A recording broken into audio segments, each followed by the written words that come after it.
এই লেসনে আমরা ওডেস্কে একটি প্রজেক্টে বিট করব বা আবেদন করব। তো লক্ষ্য করুন আমি ওডেস্কের হোম পেজে রয়েছি এবং এখানে আমি ডাটা এন্ট্রি সেগমেন্টে একটি বিট করব অ্যাডমিনিস্ট্রেটিভ সাপোর্টের আন্ডারে। ডাটা এন্ট্রিতে আমি ক্লিক করছি। তো এখানে সব ডাটা এন্ট্রি রিলেটেড কাজগুলোই দেখাচ্ছে। এখানে দেখুন যে posting ads in classified, tell us about your place, BPO data entry. এখান থেকে আমি দেখে নিব, ডেসক্রিপশনটি পড়ে বুঝে নিব যে এই কাজটা আমি আসলে বুঝতে পারছি কিনা বা আমি করতে পারবো কিনা। বাইরের যে রিকোয়ারমেন্ট আছে সেটা আমি দেখে নিব। আমি প্রথম পেজে আছি, সেকেন্ড পেজে ক্লিক করলে আমি আরও ডাটা এন্ট্রির কাজগুলো এখানে দেখতে পাবো। এখানে আমি দেখে নিব যে কোন কাজগুলো আমার জন্য সুইটেবল।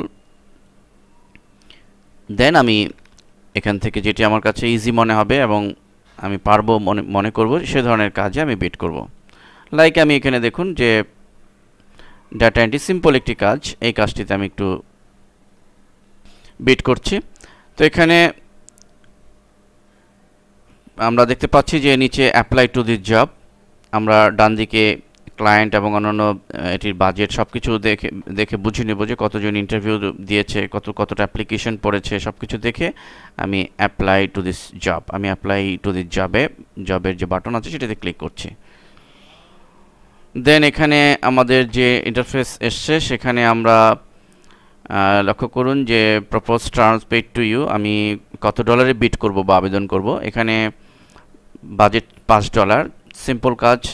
এবং এখানে মূলত আমি যদি নতুন ফ্রিল্যান্সার হই সেক্ষেত্রে আমাদের সবচেয়ে বড় যে বিষয়টি মনে রাখতে হবে যে আমরা প্রথমেই বাজেটের দিকে বা অ্যামাউন্টের দিকে, টাকার দিকে বেশি গুরুত্ব না দিয়ে আমরা যদি এমন হয় যে আমি বায়ারের কাজটি ভালো মতো করে বায়ারের একটা ভালো ফিডব্যাক বা রেটিং যদি আমি পাই, তাহলে সেই ফিডব্যাক বা রেটিং আমার প্রোফাইলে, আমার ওডেস্কের এই প্রোফাইলে সেটি যোগ হবে এবং সেটি ভিউ হবে। ফলে অন্যান্য বায়াররা আমাকে কিন্তু কাজ দিবে। সো এই বিষয়টি কিন্তু গুরুত্বপূর্ণ। নতুন ফ্রিল্যান্সারদের জন্য এই বিষয়টি খুবই গুরুত্বপূর্ণ যে আমাদের এখানে আগে কাজ পাওয়াটাই ফ্যাক্ট, এবং কাজ পেয়ে সেক্ষেত্রে আমি যতটুকু সম্ভব রেট কমিয়ে দেওয়া। যেহেতু এই কাজটির রেট এমনিতেই কম, সো আমি এখানে $5, তো আমি এখানে $3 দিয়ে দিচ্ছি, এখানে $3 দিয়ে দিলাম।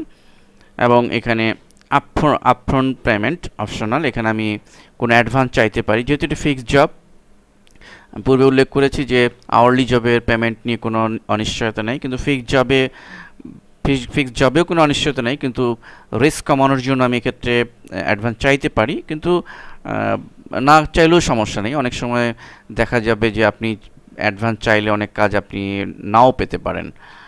তো সেক্ষেত্রে আমি মনে করি যে নতুন ফ্রিল্যান্সাররা এখানে আপফ্রন্ট না দেয়াই বেটার, তা আমি এখানে 0 রাখছি। এবং এস্টিমেটেড ডিউরেশন, যে আমি কাজটি কত দিনের মধ্যে সম্পন্ন করতে পারবো। যেহেতু ছোট কাজ, অতএব আমি লেস দেন 1 উইক, আমি এই টাইমটি এখানে উল্লেখ করলাম বাই ডিফল্ট সেটিং করা ওডেস্কের। এখানে পরবর্তীতে বায়ার যদি আমাকে সিলেক্ট করে বা হায়ার করে, সেক্ষেত্রে তার সাথে আমি কমিউনিকেট করে সে এমন বলতে পারে যে আমাকে 2 দিনের মধ্যে বা 1 দিনের মধ্যে করে দিতে হবে, সেটি তার সাথে আমি ফাইনালাইজ করব। কিন্তু এখানে আমি ওডেস্কের যে ডিফল্ট সেটিং আছে সেই অনুপাতে আমি এটি দিলাম। এরপরে কভার লেটার, এখানে আমি আমার অ্যাপ্লাই যে করব সেটির সংক্ষিপ্ত বর্ণনা আমি কিভাবে দেব। এই সেগমেন্টটি খুবই গুরুত্বপূর্ণ, কারণ আমি কভার লেটারে মূলত আমার কভার লেটারটি দেখবে এবং কভার লেটারের সাথে আমি আর যে ইনফরমেশনগুলো দিব সেটি কিন্তু দেখবে। তা আসুন কভার লেটারটা আমি কিভাবে দিতে পারি। আমি অলরেডি একটা ড্রাফট করে রেখেছি। দেখুন এখানে আমি লিখেছি ডিয়ার হায়ারিং ম্যানেজার। আমি এখানে ডিয়ার স্যার লিখতে পারতাম অথবা ডিয়ার ক্লায়েন্টও লিখতে পারি, যে কোনো কিছু লিখতে পারি।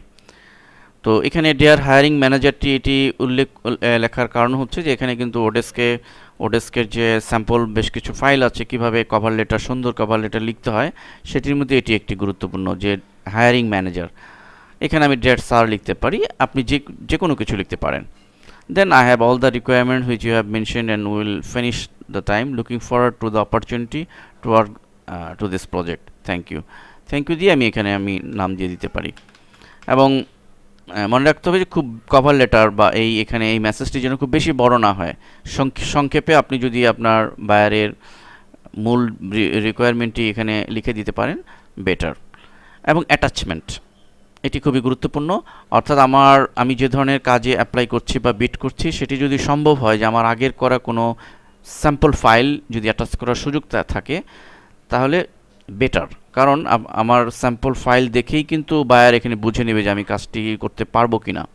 অনেক কাজে হয়তো আপনি স্যাম্পল ফাইল অ্যাটাচ করতেই পারবেন না, এটা একটি ফ্যাক্ট, কিন্তু অনেক কাজ আছে, যেমন লাইক আপনি গ্রাফিক্স ডিজাইনের কাজ করবেন, সেক্ষেত্রে আপনার গ্রাফিক্সের কোনো আগের তৈরি করা ডিজাইন আপনি আগেই তৈরি করে রাখলেন খুব সুন্দর করে, নাইস লুকিং করে, সেই ডিজাইনটি আপনি অ্যাপ্লাই করার সময় অ্যাটাচ করে দিলেন, অথবা ওয়েব ডিজাইনের কোনো সুন্দর ডিজাইন আপনি অ্যাটাচ করে দিলেন, বা ডাটা এন্ট্রি সেগমেন্টের অনেক কাজ আপনার আগের তৈরি করে এক্সেলে কোনো কাজ করেছেন, সেটি আপনি এটা রিলেটেড কোনো ফাইল অ্যাটাচ করতে পারেন। মোট কথা আপনাকে বায়ারকে বুঝাতে হবে, বায়ার জন্য আপনার এই অ্যাপ্লিকেশন বা কভার লেটার এবং অ্যাটাচমেন্ট ফাইল দেখে বা স্যাম্পল ফাইল দেখে বুঝে নিতে পারে যে আপনি আসলে এই তার যে কাজ, এই কাজে আপনি দক্ষ, তাহলে আপনাকে কিন্তু হায়ার করার সম্ভাবনা বেশি থাকবে, বা আপনাকে কিন্তু উইন করার সম্ভাবনা বেশি থাকবে। তো এই জন্য আমরা এখানে অ্যাটাচ করে দিব, এখানে ক্লিক করলে যে কোনো একটি ফাইল আমি দিয়ে দিব। আমি আপাতত স্যাম্পল একটি ফাইল দিয়ে দিচ্ছি বোঝার জন্য, লাইক প্রোফাইল ব্যাকলিংস। আমি এই ফাইলটি এক্সেলের একটি স্যাম্পল ফাইল আছে লিঙ্ক বিল্ডিংয়ের, সেটি আমি দিয়ে দিচ্ছি। দেন বাই সাবমিটিং মাই বিট, এখানে আমি ক্লিক করে অ্যাপ্লাই টু দিস জব, এবং যে মেসেজগুলো এসছে এখানে আমি পড়ে নিতে পারি, ইয়েস আই আন্ডারস্ট্যান্ড, অর্থাৎ তার ওডেস্কের যে রুলস এগুলো আমি বুঝতে পারলাম কি না, এটি দিয়ে continue to apply, continue to apply বাটনে ক্লিক করার পরে your application has been send, অর্থাৎ আমি যে অ্যাপ্লিকেশনটি করলাম সেটি সেন্ড হয়েছে, এবং এটি উইদিন শর্ট টাইমে বায়ার এটি দেখবে, রিভিউ করবে, এবং রিভিউ করার পরে পরবর্তীতে সে আমাকে হায়ার করার আগে হয়তো কোনো মেসেজ দিতে পারে, চ্যাট করতে পারে, কমিউনিকেশন করে তারপরে ফাইনালি আমাদেরকে হায়ার করবে কাজের জন্য। ধন্যবাদ সবাই।